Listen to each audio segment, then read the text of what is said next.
Welcome back to Reading Bear. Today, we will take a look at some new malicious compliance stories. And if you enjoyed my content, please don't forget to subscribe to my channel and post some bear emojis in the comments. Let's go! The first one is titled, "He is allowed to defend himself." Years and years ago, when my oldest son was about 4, we had him in a pretty good daycare center about a block or two from where we both worked.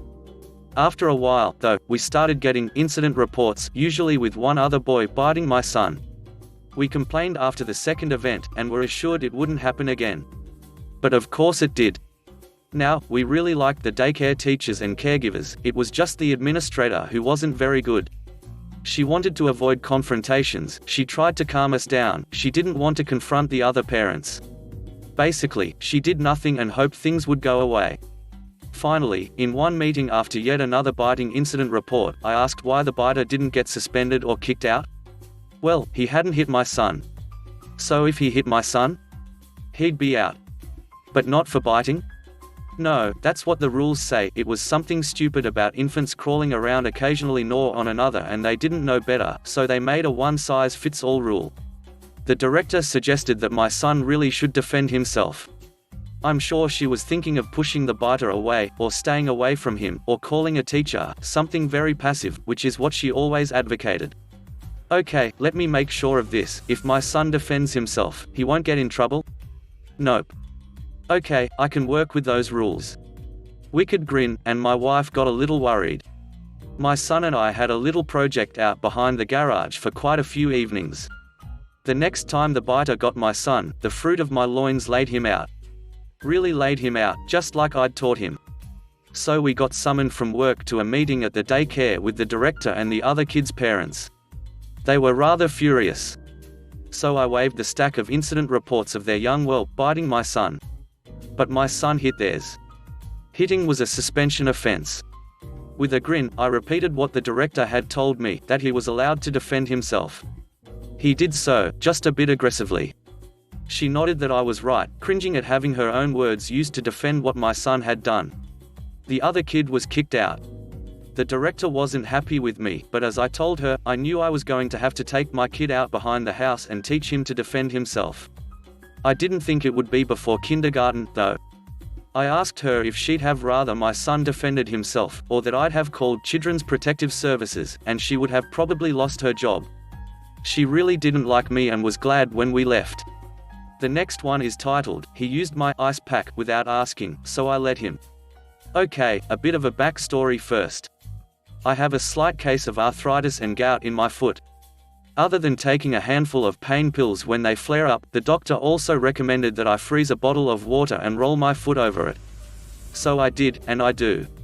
My wife and kids know what it is for, and they avoid touching it like my foot has the plague or something.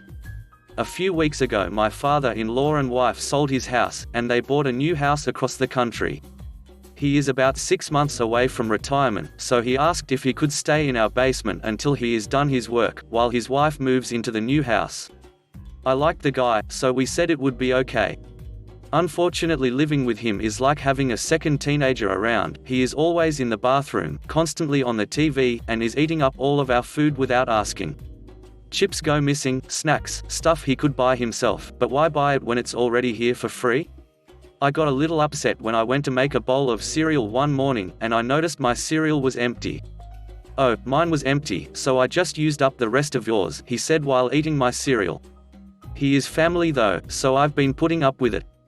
One day my foot started hurting, so I went to grab my foot bottle and it was missing. I asked my wife, but she didn't know where it had gone. So I just took some painkillers and rested. My father-in-law came home from work, and said, "Hey, I realized I sent all my ice packs with my wife, so I borrowed one of yours, I hope that is okay."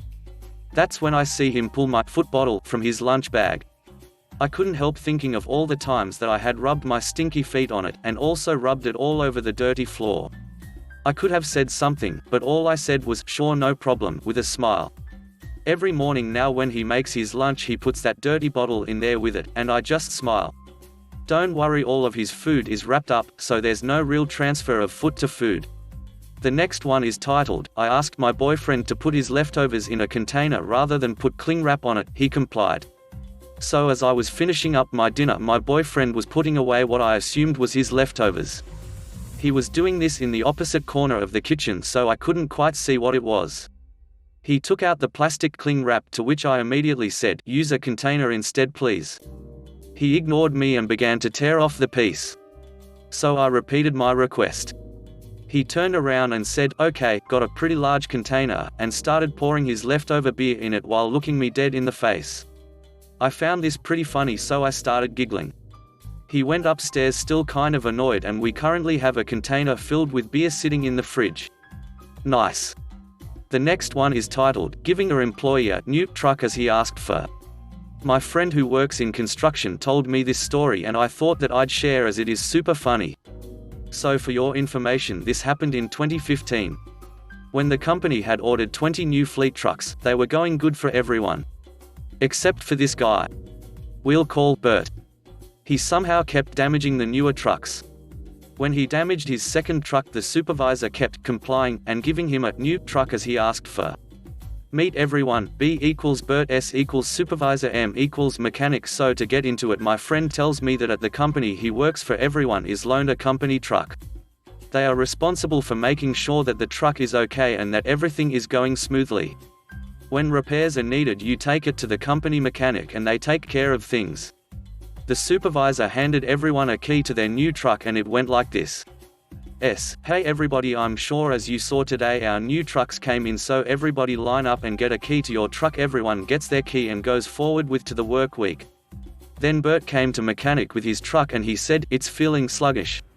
Mechanic said to Bert 25 minutes later, M. Well, figured what is wrong with your truck. B. What's going on? M. Apparently you damaged the drive shaft. B. Oh wow, I wonder how that happened? Now mechanic in his report said that there was a lot of dirt under the bay of the truck. Since they are new, mechanic made the assumption that he likely went off-roading and damaged it. The company had 2 new spare trucks. Bert apparently came into supervisor's office and said, I need a new truck. S. Wait. What happened to yours? B. The drive shaft is damaged. S. Okay. Well, we have another truck you can borrow until yours is fixed. Just be more careful. Bert with an unappreciative tone said, fine, and later drove off. 3 days later a AAA flatbed delivered his loaner to the yard. He apparently snapped the front left axle and sustained some bumper damage to the truck. Supervisor is upset. Bert then comes into the office and tells supervisor. Cue the malicious compliance. B. I need new truck. S. Yeah. I see, pointing to the flatbed with the truck on it. So supervisor gives him a new truck as he asked for. A 1989 Ford F-150. B. This truck isn't new. S. Yeah, it's new to you. B. Why can't I have a newer one? S. Well, you've damaged your first 2. You are extreme liability for us right now, just be happy that we are giving you something. Bert, looking dissatisfied, says, fine, and drives away. 5 days later the clutch was shot on the '89 pickup. The thing is, the clutch on the truck was fine. It was inspected before it was given to Bert. So now mechanic and supervisor were suspicious. Bert then came to supervisor's office and said, I need a new truck. S. Yeah, I heard. Bert walks over the last new truck on the lot. Then supervisor says, follow me to the back lot. Bert follows. Supervisor then proceeds to take a tarp off a 1977 Ford F-150. The supervisor says to Bert, here is your new truck.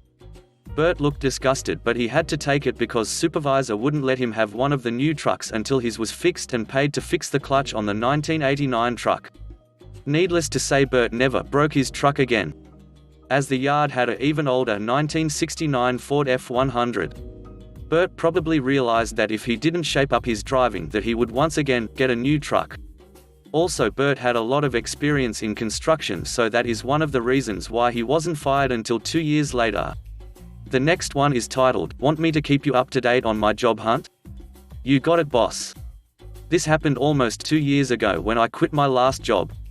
There was a copious amount of drama which encouraged me it was time to quit and move on. My manager was a man who, if he liked you, your life was set. If he didn't like you, your life was hell. After I put in my notice, he told me I could stay until I found a new job, that I could take as much time off as I needed to interview, etc. In his mind, he thought he could convince me to stay by being overly nice after the fallout that had transpired between us. I started putting in job offers that night. The next morning I gave him all the details. He smiled and listened. I got my first interview scheduled for the following day. I let him know that, thanks to his generous offer, I'd be taking the following afternoon off to go interview. He smiled a little less. The following day I gave him every little detail of the interview. About how it was a 20% pay bump, with a yearly 10% bonus, and 20 vacation days a year. He wasn't smiling anymore.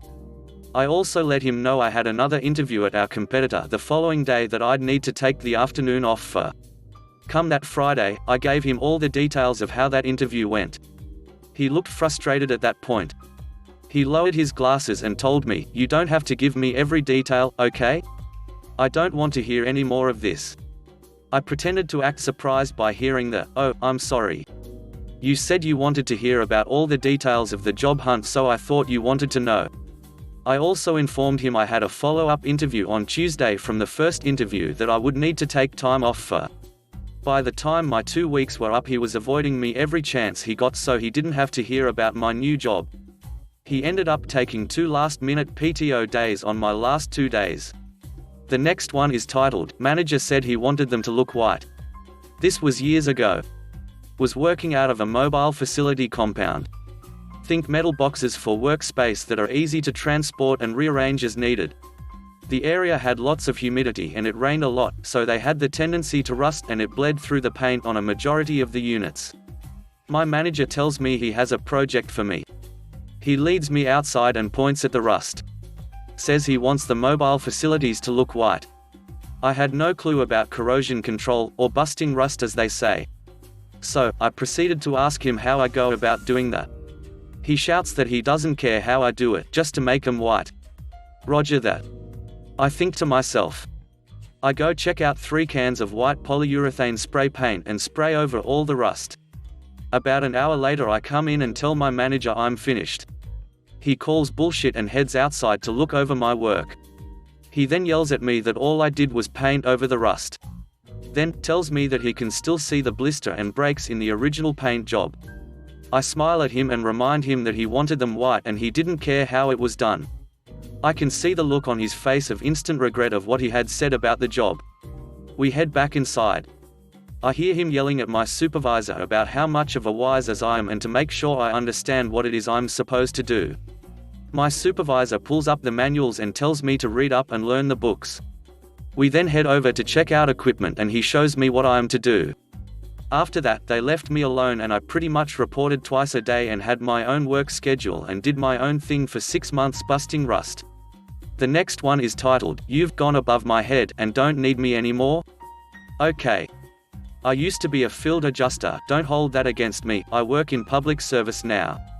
Essentially I would receive a batch of claims each day and would drive around servicing those claims. We never knew what the day would bring, as there were a lot of adverse shops in the area that were extremely difficult to work with and typically attracted a certain type of clientele that was also difficult to work with. As an example, imagine asking $26,000 to do a $9,000 claim, which on any other brand of car would be a $4,000 claim. Anyways, I received a claim that day which I immediately knew was going to be a problem file. We had just had a hail catastrophe and there was a bit of a wait to have their vehicle inspected. I pre-called the customer to introduce myself and set expectations for inspecting her vehicle that day, and she immediately interrupted me saying that she didn't even want to talk to me and that she had already gone above my head. Confused and a bit taken aback, I asked her to please elaborate because perhaps she didn't fully understand who I was and how I was en route to review and approve her repairs. Shouting, she said she was fed up with insert our company for taking so long to inspect her vehicle, it had only been several days, and how her shop had bad-mouthed us. And I don't even need to come out because she already spoken to corporate and I should expect a phone call from them and no action should be taken until I hear from them. I acknowledged the customer and her emotional state, and against my better judgment of wanting to get as far away from this claim as possible, I once again offered to see her vehicle that day. I shared that it may be a while before someone else can come out as we are really busy with the catastrophe and all corporate can do is send me or one of my colleagues out to see her vehicle because there is no other method to approve her repair estimate. Apparently she thought I was intimidated by the prospect of speaking with corporate and was thrilled by the prospect of me, a stranger who had just received her claim today, be disciplined because she defiantly rebutted my offer and said it's too late, I better await my phone call. Me, okay ma'am, just to be clear, you are refusing an inspection of your vehicle at insert nightmare body shop at this time, is that correct? Her, yes, and with that, I gleefully but politely ended the phone call, and thoroughly documented the file with the customer's wishes and details of our conversation about how I reiterated several times my willingness to perform the inspection that day and how she declined, stating she had gone above my head. Then I cancelled the inspection and returned the claim back to the void where claims go when they wait to get reassigned. I never got a call from corporate and her claim undoubtedly got delayed by an additional week or longer. The next one is titled, I maliciously made them comply. While walking through a big box store's discount section, I saw a KitchenAid standing mixer for on sale for $100 because it was an open box. I enjoy cooking and had always wanted to get into baking, so I picked it up and went straight to the checkout with it. When I got home with my new, heavily discounted prize, I realized that inside the box was indeed a standing mixer, but it was a Faberware, not a KitchenAid. Someone had obviously switched it out to get the KitchenAid at the Faberware price, which just so happens to be $100. I was disappointed and ended up taking it back. When I took it back, I explained that there was a Faberware mixer in the KitchenAid box and they agreed that someone had switched it out and just gave me my money back.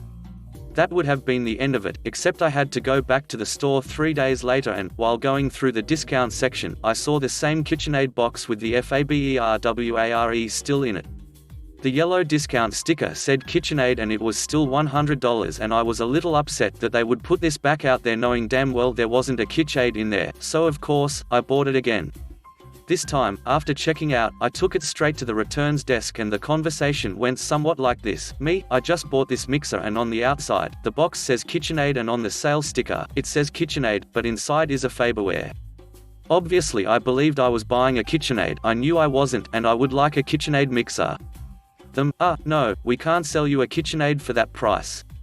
This went on for a while and the store manager got involved and said he wouldn't sell me the KitchenAid at that price. I pointed out how the box and the sticker advertised a KitchenAid but inside was a Faberware and that this is basically a version of either false advertising or bait and switch, but he wouldn't budge. Unfortunately for him, I had recently lost my job and had nothing but time on my hands and I told him that I wasn't leaving until I got my way. We went back and forth for 40 minutes until he called his district manager at my request and she finally said just give it to him. None of this would have happened if they hadn't put that thing back out there for sale, making someone think they were getting one thing and getting something else. That's super shady and messed up, but now I have a KitchenAid and I bake pies and cookies like a madman. The last one is titled, Clock in Here. I work at a large hospital and there are many places you can clock in because it's a very large building. I work 12-hour night shifts, and every night we have a huddle at 1,845 hours, which is the start time for our shift. We used to be allowed to park where the doctors park and there is an office, the downstairs office, next to that parking lot. We'd wait down there until our supervisor arrived and he would tell us whether we're doing huddle there or upstairs, about a 3-minute walk, in another office each shift uses to hang out in and do 99% of their work in. Nobody stays downstairs because it is a shared office space, and we have a call taker that needs to be able to hear the phone without the distraction of 10 men talking a few feet away from her. Months ago, an email came out saying we cannot park in doctors' parking. Okay, so we all started parking where the nurses are. It's a bit of a longer walk to the downstairs office area. The boss then sent an email implying that every supervisor should be doing their huddles in the upstairs office. This is further driven home by the fact that when our boss visits our huddles, he always goes to the upstairs office and waits for us. A coworker and I found another time clock to use that is near our new parking area. It's very close to our parking area and it's where all the nurses clock in. The walk to it is entirely outside, then a straight shot again to our upstairs office. Normally when walking from downstairs to upstairs we have to walk through the entire emergency department and the lobby. That same coworker and I started parking with the nurses, using the closer clock, and going directly upstairs. On multiple occasions, it would be 1845, 1847, 1850, and we're the only ones there. We'd even send out texts in our shifts group chat saying we're upstairs at about 1840. Supervisors would text back and say they're doing huddle downstairs. Okay, so we walk downstairs, delaying the previous from leaving because our supervisor is being difficult. Every other shift does it upstairs. They ask us why we don't do it there too, and we have no idea what to tell them. Everything we need is in that upstairs office. Keys for vehicles, our computers, printers, and lockers.